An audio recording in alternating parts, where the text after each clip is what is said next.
மேற்குலக ஊடகங்களாக இருக்கலாம், சமூக வலைத்தளங்களாக இருக்கலாம், தொழில்நுட்பமாக இருக்கலாம், மென்பொருட்களாக இருக்கலாம், அவை அனைத்தும் படைத்துறை நலன் கொண்டு செய்யப்பட்டவை. அது பொதுமக்கள் பாவிக்கிறார்கள் என்றால் பாவிக்கட்டும், அவங்கள் தேவையான நேரம் அதனை தங்கள் உளவு தேவைக்காக பயன்படுத்துவதற்காக தயாரிக்கப்படுவது எதுக்குமே உண்மையானது அல்ல. இப்ப ஸ்டார்லிங்கும் அதே போலதான். அதைத்தான் இனிமேதான் இப்ப சீனாவோ ரஷ்யாவோ அதனை பயன்படுத்துவதில்லை. அது இப்ப அவங்களோட கட்டுப்பாட்டின் கீழ் தான் இருக்கின்றது. உக்ரைன் போரில ஸ்டாலிங் எலான் மஸ்கின்ற அதுதான் கிட்டத்தட்ட அமெரிக்காவின் வெள்ள மாளிகை அதுக்கு வாடகையாக மட்டும் 130 மில்லியனை வருடந்தோறும் கட்டுகின்றது எலான் மஸ்க். அப்ப அது ஈரானுக்கு என்றால், ஈரான் உங்களுக்கு தெரியும், அந்த சமர் உக்கிரமடைந்த போது பல தடவைகள் இன்டர்நெட்டை முற்று முழுதாக கட் பண்ணியிருந்தது. என்ன சொன்னால், அதை கட் பண்ணுவதன் ஊடாக இந்த புலனாய்வு தகவல்கள் இஸ்ரேலுக்கு அந்த தாக்குதலின் இலக்குகள் எல்லாவற்றையும்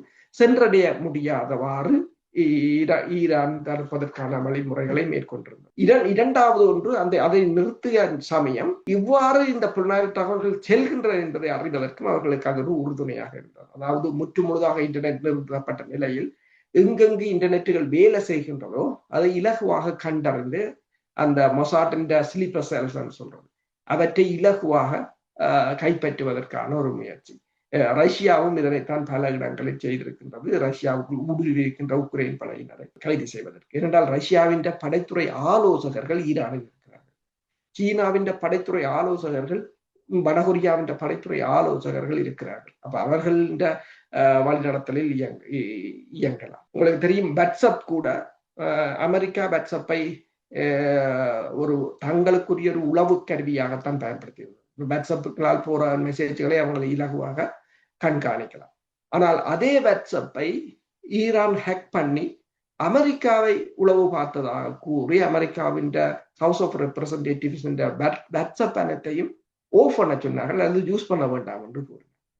அதே போலதான் இஸ்ரேலிலும் இஸ்ரேலின் கேமராக்களை ஹேக் பண்ணி இஸ்ரேலை உளவு பார்த்ததாக கூறியிருந்தது இஸ்ரேல் டுடே என்ற ஊடகம். என்னென்றால், தொழில்நுட்பம் என்பது, அதாவது நாங்கள் இன்னொருவரை உளவு பார்க்க தயாரிக்கின்ற தொழில்நுட்பத்தை இன்னொருவர் எங்களுக்காக மீண்டும் திருப்பி பயன்படுத்தக்கூடிய ஒரு நிலை. இது எதில் தங்கியிருக்கின்ற கெட்டித்தனத்தில். யார் அறிவு திறன் உள்ளவர்களோ அவர்களால் இதனை மாற்ற முடியும் என்பதைத்தான் காட்டுகின்றது.